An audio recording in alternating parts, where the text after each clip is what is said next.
6장 12절 이제 다섯 번째 사사 이야기를 우리 함께 보도록 하겠습니다. 자, 오늘 본문 말씀을 이제 보게 되면 기드온에 대해서요. 이제 기드온에 대한 이야기가 6장부터 시작을 해서 쭉 언급이 되고 8장까지 나오게 됩니다. 8장까지. 굉장히 긴 장, 그러니까 6, 7, 8 이렇게 세 장을 통해서 나오게 돼요. 두 번에 걸쳐서 이 말씀을 좀 나누게 될 텐데 6장 1절과 7장 8절 이렇게 나눠서 여러분과 함께 말씀을 나누도록 하겠습니다. 자, 오늘 보면 이 말씀은 한번 여러분과 함께 이 오후 찬양 예배 시간에 여러분과 함께 말씀을 나눴던 기억이 있어요. 기억하시죠? 메모하셨던 분들은 목사님 했던 설교 또 하시네 뭐 이렇게 말씀드릴 수 있을 것 같아요. 오늘은 좀 다른 포커스에 맞춰서 말씀을 좀 이제 나눠보도록 하겠습니다. 6장 1절 말씀 보면 이스라엘 자손이 또 여호와의 목전에 악을 행하였으므로 라고 되어져 있습니다. 여기서 우리가 주목해야 될 한글 성경도 감동으로 우리가 기도하면서 번역을 하기 때문에 괜찮아요. 또라는 표현이 나오게 되죠. 그러면 이 또라는 표현은 다시라는 의미가 있고 반복의 의미가 있습니다. 그러니까 여호와의 목전에서 악을 행한 것이 이번 한 번만이 아니라 계속되어지는 어떤 패턴과 같다라는 거죠. 자, 그러면은 이전의 상황은 어떠했는지 우리가 지난주에 봤었던 것처럼 드보라 사사가 살아 있을 때에 그녀가 함께 동역함으로 말미암아 이스라엘 백성들에게 어떠한 일이 벌어졌는지 5장 마지막 31절을 보면은 그 상황이 어떠했는지 우리가 알 수가 있습니다. 우리가 함께 큰 목소리로 한번 같이 또 읽어보도록 하겠습니다. 같이 읽겠습니다. 여호와여 주의 원수들은 다 이와 같이 망하게 하시고 주를 사랑하는 자들은 해가 힘있게 도둠같게 하옵소서 하니라. 그 땅이 40년 동안 평안하였더라. 40년 동안 평안했다고 이야기합니다. 굉장히 긴 시간이에요. 하나님께서 한번 우리에게 은혜를 주시면은 짧게 이렇게 가지 않습니다. 째째하게 그러지 않아요. 정말 주셔도 크게 빵빵 쏟아뜨려 주시죠. 자, 그런데 이 내용을 보게 되면 그 힘들고 어려운 상황 가운데에 기도를 해요. 그 기도의 내용이 뭐냐면은 원수들은 다 이와 같이 망하게 해달라고. 망한 모습들이 이와 같이 망하게 해달라고 얘기를 하고, 또 주를 사랑하는 자들은 해가 힘있게 도둠같이 이제 시작이다. 이제 우리는 떠오르는 태양이다. 라는 그 의미, 이제 해가 돋는 그 힘 있는 그 모습처럼 에너지를 막 발산하는 어떤 그런 모습처럼 어떻게 해요? 그렇게 힘 있게 일어나게 해 주시옵소서 라고 기도를 한 거예요. 그랬더니 하나님께서 그 기도에 응답을 해 주셨어요. 그래서 몇 년 동안? 40년 동안 평안하게 됐다는 거죠. 근데 이 평안함은 지속되지 못합니다. 왜냐하면 문제는 무엇 때문에요? 6장 1절에 나와 있는 것처럼 또 여호와의 목전에서 악을 행했기 때문이에요. 자, 그런데 하나님께서 여호와의 목전에서 바로 앞에서 여호와의 바로 앞에서 악을 이제 행하니까 하나님이 어떻게 해요? 7년 동안 여호와께서 7년 동안 미디안의 손에 넘겨줬다라고 말하고 있습니다. 자, 미디안 성경에서 여러 번 등장하는 이름입니다. 먼저는 미디안이라는 이 단어는 창세기 이삭의 그두라의 그 아들 자녀들 가운데 나오는 인물이기도 하고, 그것은 잘 기억을 못해요. 그러나 우리가 한 가지 그래도 많이 기억하는 곳이 있다면은 모세가 그 싸움하고 있는 그 자들을, 그리고 이스라엘 백성들을 괴롭게 하는 애굽군의 애굽의 감시했었던 그 사람을 어떻게 했어요? 죽이게 되죠. 우리가 알고 있는 것처럼 죽이게 돼요. 그리고 나서 또다시 이스라엘 백성들이 싸우게 되니까는 가서 말리려고 하니까는 그 장면을 알고 있었던 그 이스라엘 백성들이 모세에게 뭐라고 얘기해요? 너도 그처럼 우리를 죽이려고 하느냐? 라는 그 말에 화들짝 놀라서 도망가게 됩니다. 근데 그 도망간 곳이 어디예요? 미디안으로 도망갔다라고 얘기해요. 미디안 제사장. 그러면 미디안이 과연 어디냐? 그 장소가 어디냐? 그 사람들이 지금 오늘 이 본문 속에 이 가나안 땅에 올라와서 이들을 이 이스라엘 백성들을 괴롭게 해야 되는데 과연 어디로부터 왔느냐? 저쪽 북쪽에서 내려왔느냐 아니면 남쪽에서 내려왔느냐? 이것을 정확하게 알아야 되잖아요. 이 미디안이라는 장소는 어디냐면은 홍해가 이렇게 비스듬히 이렇게 있으면은 이스라엘 백성이 홍해를 건너게 됩니다. 홍해를 건너서 왼쪽 방향으로 틀어서 올라오면은 가나안 땅이에요. 반대로 오른쪽 방향으로 틀어서 내려가면은 광야를 헤매게 되죠. 근데 그 광야가 어디냐면은 아라비아 반도에서 이렇게 내려와서 그 광야를 헤매게 됩니다. 그 지역이 그러니까 이집트 땅에서 홍해를 바로 건너면 바로 이제 오른쪽이 이제 미디안 땅이고 또 이스라엘 지도를 놓고 보게 되면은 맨 요단강의 끝자락에 보면은 사해 바다가 나오게 돼요. 사해 바다에서 남쪽으로 5시 방향 쪽으로 내려와야지 미디안 광야가 나오게 됩니다. 그러니까 그곳에 있는 사람들이 어떻게 했다는 거예요? 이 요단 동편을 통해서 넘어와서 이 가나안 땅에 있는 이스라엘 백성들을 괴롭게 했다는 거예요. 꽤 먼 거리예요. 그럼 이들이 왜 그렇게 했느냐? 당연히 먹을 것이 없었기 때문이고 또 하나님께서 이스라엘 백성을 혼쭐 내기 위해서이기도 하고 또 여러 가지 이유들이 있어서 그렇게 했습니다. 자, 그랬더니 2절 말씀 보니까 미디안의 손이 이스라엘을 이긴지라. 이스라엘의 손도 미디안을 이길 수 있지만은 미디안의 손도 이스라엘을 이길 수 있어요. 어떻게 했을 때? 하나님께서 그렇게 붙여버리시면은. 근데 왜 그렇게 붙이셨어요? 이스라엘 백성의 여호와 목전에서 또 악을 행했기 때문에. 자, 그래서 2절 말씀을 보면은 미디안이 그렇게 이기니까 이스라엘 자손이 미디안으로 말미암아 산에서 웅덩이와 굴과 산성을 자기들을 위하여 만들었으며 라고 되어 있어요. 자, 이스라엘 백성은 평지만 있는 것이 아니라 계곡과 산이 있어요.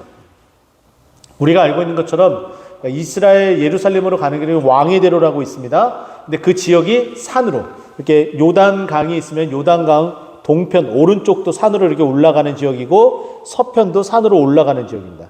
그러니까 우리가 이렇게 보시면 될 것 같아요. 강릉하고 속초 지역은 좀 낮잖아요. 그죠? 그리고 태백산맥이 이렇게 있고. 그러면 태백산맥 서쪽으로 쭉 완만하게 내려오면은 어디까지 와요? 뭐 충청도를 거쳐서 뭐 경기도를 거쳐서 서울 거쳐서 인천까지 이렇게 쭉 내려가잖아요. 그러니까 그렇게 완만하게 내려가는 것이 요단 서편 지역이라고 보시면 돼요. 그러니까 그렇게 산으로 이렇게 올라갔다가 쭉 완만하게 내려가서 평야를 이루는 곳이 요단 서편 지역과 비슷하다고 여러분 생각하시면 됩니다. 자, 그러면 지금 이스라엘 자손이 미디안으로 말미암아 어떻게 했다는 거예요? 산에서 웅덩이와 굴과 산성을 자기들을 위해 만들었다라는 것은 도망갔다는 거예요. 계속 그곳에 있으면 어떻다는 거예요? 괴롭다는 거죠. 뺏기고 수탈당하고 약탈당하며 그리고 온갖 괴로운 가운데 놓여지게 되니까는 자신들이 먹을 것을 가지고 피한 거예요. 그래서 여기 보면 산에서 웅덩이다라고 표현된 것은 뭐 여러 가지 의견이 분분하지만은 사람들이 접근을 못하게 만드는 특별한 지역. 사람들이 지나가다가 웅덩이가 있으면 어떻게 합니까? 돌아가잖아요. 그러니까 이것이 깊은 계곡 가운데 파여져 있는 뭐 이런 뜻이에요. 히브리어로 보게 되면. 그러면 이렇게 사람이 지나가다가 움푹 패여지게 되면 사람들은 그쪽으로 안 오잖아요. 그러니까 미디안의 그 군사들도 그곳으로 이렇게 왔다가 여기 낭떠러지네 계곡이네 그러면 안 온다는 거죠. 그곳에 요새처럼 자신들이 기거할 초소들을 만드는 거예요. 거기에 굴도 파고 산성처럼 만들어서 요새화 시켜서 더 이상 미디안 사람들이 오지 못하게 만들었던 거죠. 또 그곳에 무엇을 만들어요? 자신들이 먹을 수 있는 음식 창고와 같은 것들을 이곳에 만드는 거예요. 그곳에서 먹고 살아가야 되잖아요. 근데 이 단어가 오늘 본문에 나오는 12절 우리가 말씀을 읽었는데 11절에 보게 되면은 밀을 포도주 틀에서 타작을 했다라는 이 단어와 매우 흡사한 내용을 내포하고 있어요. 우리가 알고 있는 것처럼 타작을 할 때는 공간이 확 튀어진 곳에서 해야 됩니다. 이거 전에도 말씀드렸어요. 자, 탁 튀어진 곳에서 해야 되는데 포도주 틀은 먼지가 들어가야 돼요? 안 들어가야 돼요? 들어가서는 안 돼요. 그렇기 때문에 밀폐된 공간에서 포도를 으깨서 포도주를 만드는 곳이에요. 그러니까 사람들이 안 보이고 음습하고 엄폐 되어져 있고, 그런데 밀을 타작할 때는 어디서 해야 돼요? 타작하면 겨가 날리니까 오픈된 공간에서 해야 된다고요. 그런데 포도주를 못 먹는 한이 있어도 일단은 먹을 것을 먹어야 되기 때문에 밀을 까불어야 되기 때문에 어디서 하는 거예요? 이걸 밀을 그냥 까불었다가는 미디안 사람들이 보고서 와서 다 뺏어갈 수 있으니까는 내가 숨어서 해야지 라는 것이 이때 당시의 상황이었어요. 그러니까 당연히 오늘 이 말씀에 같이 읽지는 않았지만 2절에도 보면은 웅덩이 굴과 산성으로 피신해서 거기다가 저장 창고를 만드는 이유가 다 이와 같이 자신들이 살아가기 위한 어쩔 수 없는 선택이었다는 거죠. 자, 그리고 3절에 보니까 그 상황이 어떠한지 이렇게 할 수밖에 없는 이유를 이야기합니다. 이스라엘이 파종한 때면 미디안과 아말렉과 동방 사람들이 치러 올라와서, 동방은 동쪽에 있는 사람들, 당연히 동쪽 북쪽에 있는 사람들을 말하겠죠. 이제 그 사람들이 오는 건 당연하겠고, 이제 밑에서도 옵니다. 그리고 아말렉, 우리가 또 많이 들어봤죠. 이 아말렉은 우리가 이제 전에도 이 사사기를 통해서 이야기했던 것처럼 아말렉을 출애굽기를 통하여서 도말하겠다라고 이야기를 했어요. 그러면 당연히 쟤네들은 우리한테 이제 게임이 안 되는 애들이야 이렇게 생각을 하고, 또 아말렉은 우리가 쟤네들한테 패했기 때문에 쟤네들 어떻게 이기지? 여호와께서 또 함께하면 우리는 질 텐데, 그런 생각이 있었는데 이게 다 뒤집어진 거예요. 그리고 나서 이미 그와 같은 싸움을 통해서 아말렉이 한번 된통 당했음에도 불구하고 세상 사람들은 그래요. 예수 믿지 않는 사람들은 그래요. 또 예수 믿는 사람도 그러기도 해요. 잊어버리는 거예요. 망각을 하는 거죠. 하나님께서 어떻게 행하셨고 내 과거에 어떠한 은혜를 주셨는지, 하나님께서 믿지 않는 자들에게 어떠한 징계를 내렸는지 믿지 않는 사람도 잊어버리지만은 또 우리 믿는 사람도 하나님께서 우리에게 주신 그 은혜를 같이 잊어버리게 되는 거예요. 좀 희한하죠. 자, 그래서 미디안과 아말렉 사람, 동방 사람들이 치러 올라오는 거예요. 그러면 무엇을 다 뺏어가는 거예요? 파종한 것을 다 뺏어가는 거예요. 남김없이 다 뺏어가죠. 그래서 진을 치고 가사에 이르도록 토지의 소산을 다 멸하고 이스라엘 가운데에 먹을 것을 남겨두지 아니하고 양이나 소나 나귀도 남기지 아니했다. 수탈도 이런 수탈, 이런 약탈을 할 수가 없죠. 그러니까 견딜 수가 없으니까 어디로 피신한 거예요?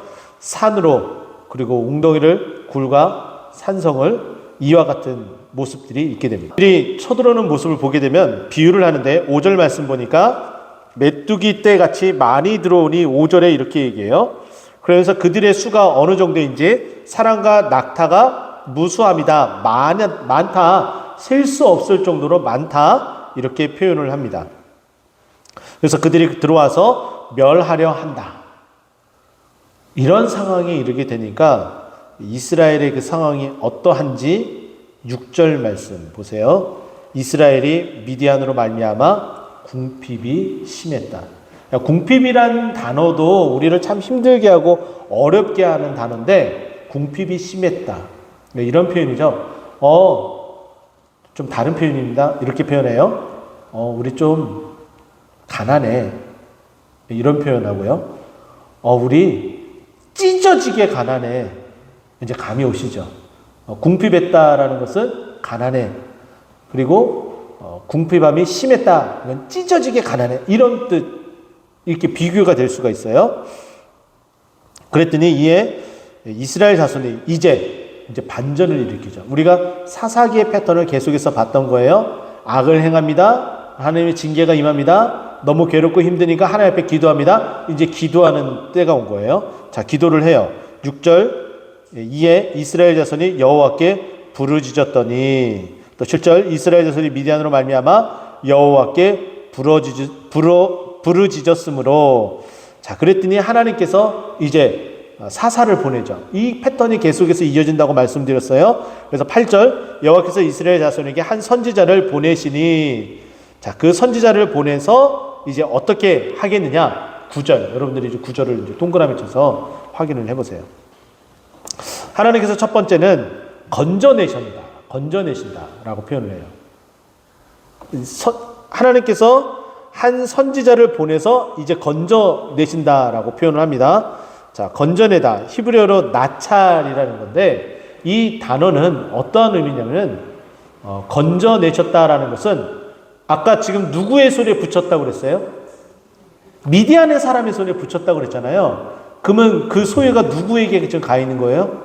이스라엘 백성이 누구에게 가 있는 거예요? 붙어 있는 거예요? 미디안에 지금 가 있는 거예요. 미디안의 소유처럼 되어져 있어요. 그런데 하나님께서 나찰, 이걸 어떻게 했다? 빼앗는 거예요. 그들의 손에서 이것을 빼앗아 구원하셨다. 빼앗아서 안전한 곳으로 옮기셨다. 이게 건져냈다라는 표현이에요. 하나님께서 주셨다가 이제는 부르짖으니까는 한 선지자를 통해서 그들의 손에서 이제 빼앗아서 하나님의 소유 가운데에 두셨다. 그런 의미예요. 자, 그리고 그들을 너희 앞에서 쫓아냈다. 여기서는 누구를 쫓아냈다는 거예요? 미디안 사람을 쫓아냈다는 거죠. 여기 더불어서 3절에 나와 있는 아말렉과 동방 사람들도 다 쫓아냈다라는 거예요. 이것은 그냥 쫓아냈다. 참새가 오면은 우리가 고추를 말리거나 다른 곡식을 이렇게 말릴 때에 새가 날라와서 먹으려고 그러면 호이 이렇게 허수아비를 세워서 종을 울리고 해서 그렇게 단순하게 이렇게 내쫓는 어떤 그런 의미가 아니라 강력한 힘으로써 추방시키는 거예요. 이거 법제화시켜서 잘못된 이민 정책 가운데 들어온 사람들을 추방시키는 것과 똑같은 의미예요. 그러니까 히브리어 단어가 바로 그런 의미를 가지고 있어요. 너희들이 지금 이 이스라엘 땅에, 가나안 땅에 하나님의 백성이 아닌데도 불구하고 너희들이 와서 지금 야탈하고 수탈해 나가지, 내가 너희를 다 쫓아내버릴 거야. 강력한 힘으로 추방시켜버릴 거야. 이런 의미가 되는 거예요. 그래서 하나님이 쫓아냈다. 그리고 그 땅을 너희에게 주었다. 이것은 뭐냐면은 그냥 단순히 준 게 아니라 원래 소유권이 누구라는 거예요? 하나님께서 이스라엘 백성에게 주겠다고 말씀하셨잖아요. 근데 지금 미디안 사람들에 의해서 지금 다 약탈당한 상태예요. 그러니까 이 의미는 되돌려 주겠다라는 의미로서 표현을 하고 있습니다. 하나님께서 너희가 가지고 있는 땅 되돌려 주고 그 땅에 지금 있는 미디안 사람들도 다 내쫓아 추방시켜 버리고, 그리고 뿐만 아니라 너희를 학대하고 있는 그들의 손에서 내가 뺏어서 너희들을 안전한 곳으로 구원하겠다. 이렇게 표현하는 것이 건져내고 쫓아내고 주었으며 라는 단어예요. 하나님께서는 우리에게 큰 선물을 주시되 이와 같은 방법으로 주십니다. 우리 한번 따라해 볼까요? 건져내고 쫓아내고 준다. 네, 주었으며 라는 표현하죠. 다시 건져내고 쫓아내고 주셨습니다. 네, 하나님께서 우리에게 그렇게 행하세요. 할렐루야. 하나님께서 우리를 먼저 살아나게 하시고, 그리고 우리를 괴롭게 하는 그 모든 것들을 떠나가게 하고, 그리고 뿐만 아니라 우리에게 필요한 것들을 채워주시고, 바로 이거예요. 놀랍죠? 하나님께서 구원하는 방법은 정말 놀라운 거예요. 우리를 물질에, 질병에, 그런 어려운 곳에 매여 있어서 더 이상 이곳에서 헤어나지 못해요. 사단의 굴레의 그 권세 아래서 벗어나지 못하게끔 꽉 붙들려 있는 거예요. 그런데 하나님께서 이걸 어떻게 한다고요? 강제로 그 손에서 뺏어서 하나님께서 우리를 구원해 주시는 거예요. 그게 뭐라고요? 건져내고, 하나님이 건져내고, 또 여기에 쫓아낸다는, 추방시킨다, 이 문제의 근원을 처리해 버린다라는 거죠. 우리의 경제적인 어려움이 해소되게끔 만들어주시고, 또 질병은 떠나가게 내쫓아 버리는 거예요. 우리를 괴롭히는 귀신들, 우리 관계에 어려움을 만드는 그 모든 것들도 다 내쫓아 버리고, 그리고 하나님께서 우리에게 필요한 것을 주신다 이렇게 말씀하고 있는 거예요. 재정적인 필요, 그리고 관계의 좋음, 또 뿐만 아니라 건강함, 이 교회의 부흥까지도 하나님께서 주시는 줄 믿으시기 바랍니다. 하나님께서 부르짖을 때 이런 일이 벌어져요. 우리가 부르짖지 않고 죄악 가운데 계속 있으면은 우리는 계속 고통일 수밖에 없어요. 근데 고통인데 힘들고 어려운데 부르짖지 않는다. 그러면 아직 덜 아픈 거예요. 더 아파야 돼요. 눈물 쏙 빠져야지. 눈물 쏙 빠져야지. 그때서야 두 손 들고 주님 앞에 나오게 되는 거죠. 그러면서 하나님께서 또 약속을 하나 주세요. 책망을 또 주시죠. 이런 은혜도 주시지만 책망도 주세요. 너희가 내 목소리를 너희가 듣지 아니했기 때문에 이와 같은 결과가 벌어졌다라는 것을 10절에 얘기하는 거예요. 그러면서 한 선지자를 보내준다고 그랬잖아요. 그 선지자를 부르기 위해서 이제 11절부터 그 이야기가 나옵니다. 자, 11절 보게 되면은 이 기드온이 어느 사람이고 어느 지역에 있는 누구인지 우리에게 소개를 해줍니다. 여호와의 사자가 아비에셀 사람 요아스에게 속한 오브라에 이르러. 장소는 오브라입니다. 자, 그리고 그 사람이 어느 지역 사람이에요? 아비에셀 사람이라고 이야기를 합니다. 자, 아비에셀, 이거 히브리어로 매우 쉬워요. 아비는 아부의 1인칭 소유격이에요. 그럼 아비는 뭐예요? 나의 아버지란 뜻이에요. 나의 아버지. 아비가 나의 아버지예요. 쉽죠? 우리나라 말하고 매우 비슷하죠? 아비는 나의 아버지. 자, 따라합시다. 아비는 나의 아버지. 앞에 있는 아비는 우리가 한글로서의 아비 이게 아니라 히브리어 아비예요. 아비는 나의 아버지. 나의 아버지는 에셀. 이것은 전에도 말씀드렸듯이 에벤에셀 할 때 도움의 돌. 그죠? 네. 엘리에셀. 아브라함의 그 친히 신뢰했었던 그 종의 이름이 엘리에셀. 그래서 엘리는 예수님께서 십자가 못 박혀 돌아가실 때 외쳤던 엘리 라마 사박다니 할 때 나의 하나님이라고 말씀을 드렸어요. 그러면은 나의 하나님은 에셀. 어떤 뜻이에요? 도움이다. 그런데 여기는 아비 에셀. 그럼 나의 아버지는 도움이시다. 이게 약간 신앙적인 것도 있을 수 있지만은 아버지에게 도움을 받는 그런 것도 있을 수 있고, 아버지를 의지하는 이런 의미도 될 수가 있고, 또 하나님 아버지를 의지하는 이런 의미도 될 수가 있어요. 어쨌든 아비에셀은 오늘 이 말씀은 하나님 아버지는 나의 도움이시다라는 그 의미 속에 좀 더 가까운 거예요. 근데 그 사람 요아스에게, 아비에셀 사람 요아스에게 속한 오브라에 이르러, 이 지역에 이르러서 요아스에게 속한 사람에게 이르러서 마침 요아스의 아들 기드온이 미디안 사람에게 알리지 아니하고 포도주 틀에서 타작을 하고 있었습니다. 이제 인물이 나왔어요. 아비에셀과 관련, 요아스에 속한 오브라에, 요아스의 아들. 요아스는 아비에셀 사람이라고 얘기를 했고, 그 요아스의 아들 오브라라는 특별한 지역 이름에 속해 있는 이 사람이 나오게 됐습니다. 자, 그런데 이 오브라라는 이 뜻은 어떤 의미를 가지고 있냐면은 사슴새끼라는 뜻을 가지고 있습니다.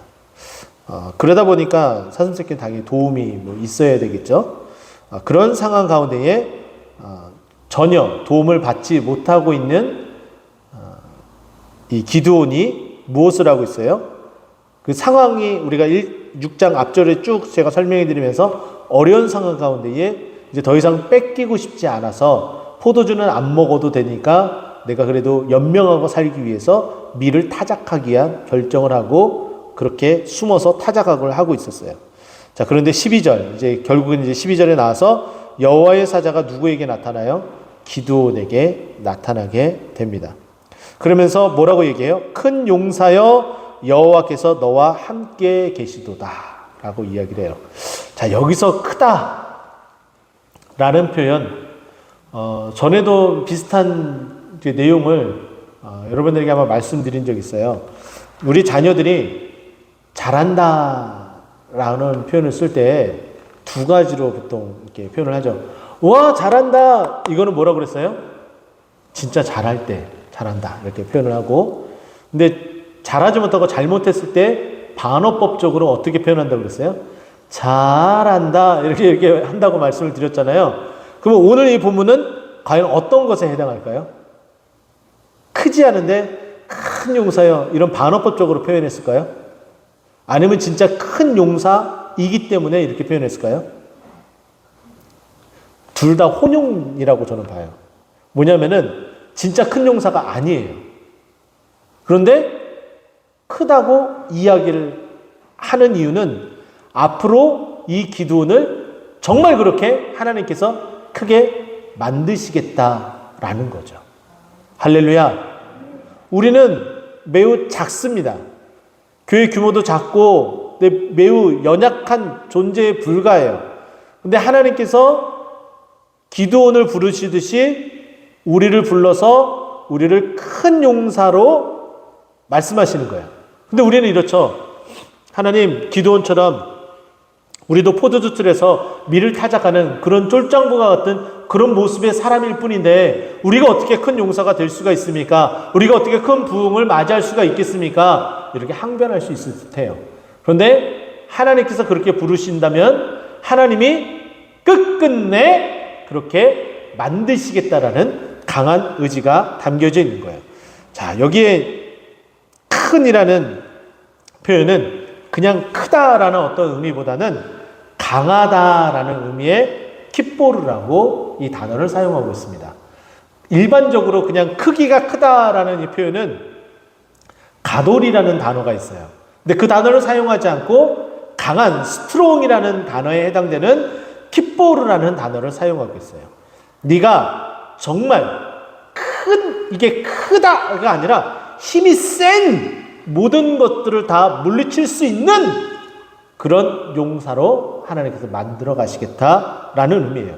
또 뿐만 아니라 큰 용사여 할 때 용사에 해당하는 것도 힘 있는 이런 뜻에 가까운 헤하일이라는 단어를 사용하고 있는 거죠.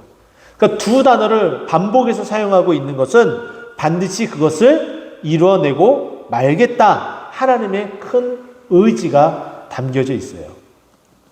우리는 이와 같은 것들을 지난번에도 말씀드렸듯이 요나서에도 비슷한 내용들이 나와요. 여러분 알고 있는 것처럼 요나서 1장 2절에 보면은 하나님께서 요나를 부르실 때에 어떻게 이야기를 해요? 너는 일어나 저 큰 성읍으로 큰 성읍 니느웨로 가서 그것을 향하여 외치라라고 이야기를 해요. 물론 큰 성읍이기도 합니다. 그런데 여기에는 무엇이 있다고요? 하나님께서 그들을 용서해 주시고자 하는 긍휼의 마음, 긍휼의 호소의 목소리, 그 톤이 담겨져 있다 제가 말씀을 드렸잖아요. 근데 4장 11절, 요나서 4장 11절에 들어가서 똑같은 표현을 합니다. 근데 그 뒤에 있는 말이 하나님의 긍휼의 메시지가 그대로 담겨져 있어요. 앞에는 조금 덜할지 모르지만 뒤에는 그대로 담겨져 있죠. 읽어드리면 이렇습니다. 하물며 이 큰 성읍 니느웨에는 좌우를 분별하지 못하는 자가 12만 명이요 가축도 많이 있나니 내가 어찌 아끼지 아니하겠느냐. 내가 어찌 아끼지 아니하겠느냐.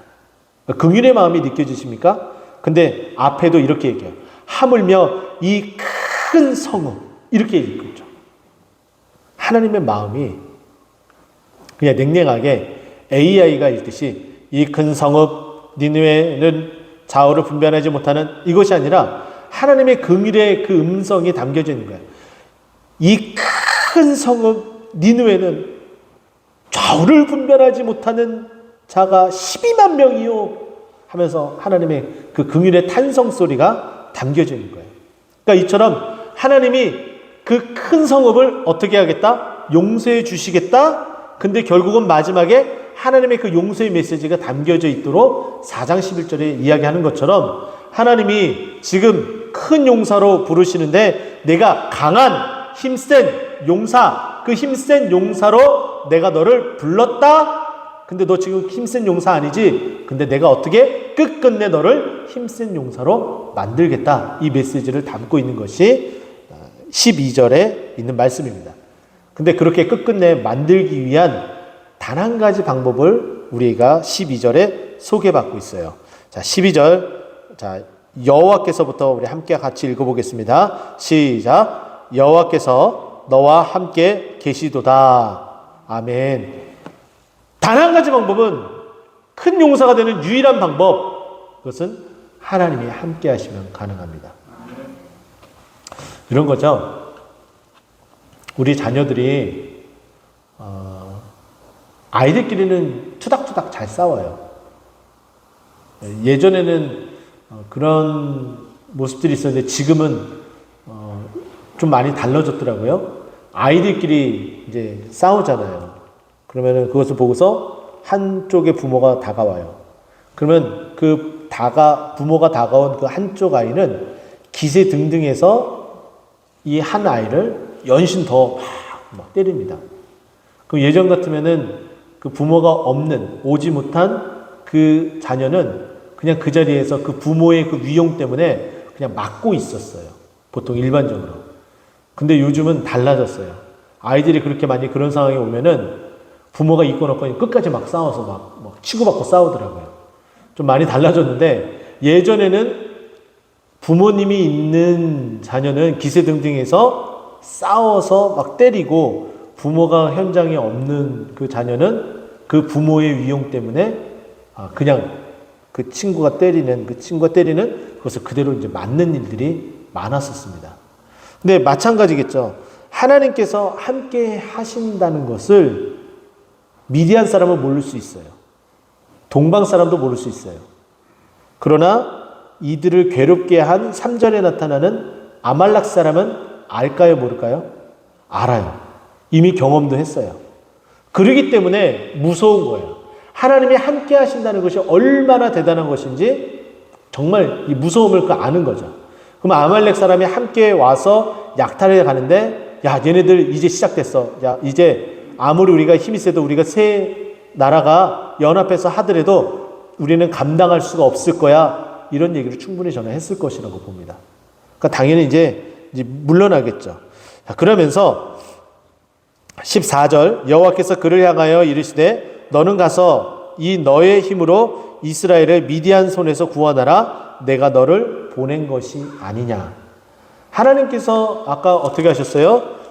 우리가 9절 말씀, 건져내고 쫓아내고 주었다라는 표현, 거기서 건져냈다, 여기에 나오는 표현이 14절에 그 의미가 그대로 나와요. 내가 너를 보낸 것이 아니냐. 그 손에서 구원한다. 그 손에서 구원한다.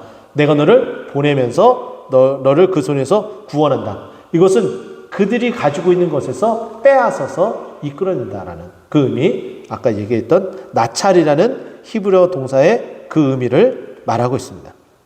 자, 그런데 여기 보게 되면은 이 기드온이 지파가 어느 지파인지 지금까지는 소개가 되어지지 않았는데 15절에 보면은 므낫세 지파다라고 소개가 되어져 있고, 내 아버지 집에서 가장 작은 지파, 힘이 연약한 지파다.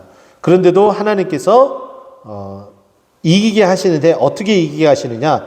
16절에 내가 미디안 사람을 치기를 한 사람 치듯. 그러니까 여러 명이 아까 말씀을 봤던 것처럼 수많은 자들과 낙타와 함께 다 약탈하려고 왔는데 그 사람들이 딱 한 사람 치듯이 할 수 있게끔 만든다라는 거예요. 그러니까 그 말을 듣고서 이제 힘을 얻고 이 기드온이 이제 두려워하지 않고 안심하고 나아가서 싸우게 됩니다. 24절 보니까 그 싸움에 앞서서 여호와 살롬이라 하면서 오늘날까지 아비에셀 사람에게 속한 오브라에 있다라고 이야기를 하면서 하나님께서 평안함으로 이끌어 주심을 이야기를 합니다. 그리고 나서 이 기드온이 싸움을 하러 갈 때에 여전히 큰 용사의 모습처럼 굴진 않아요. 매우 신중에 신중을 가하는 그런 인물입니다. 여기 보게 되면 양털 사인을 받게 되죠.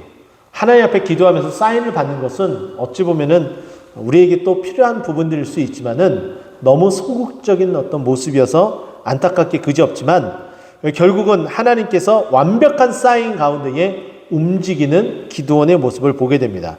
여기 보면은 양털 한 37절이요. 양털 한 뭉치를 타작마당에 두어서 이슬이 양털에만 있고 그 주변에는 있지 않게끔. 반대로 또 그렇게 그렇게 하시니까 하나님께서 그렇게 하시니까 이제 반대로 이야기를 하죠. 이슬이 주변에만 있고 양털에는 있지 않게끔. 그래서 그 두 번 다 사인을 하나님께서 함께 해 주시겠다고 하셨기 때문에 또 강한 용사로 만들어 주시겠다 하셨기 때문에 다 그 양털 시험을 다 사인을 예스 사인을 받게 됩니다. 그래서 싸움에 나가서 승리하게 되는 것이 이제 앞으로 진행되어질 부분입니다.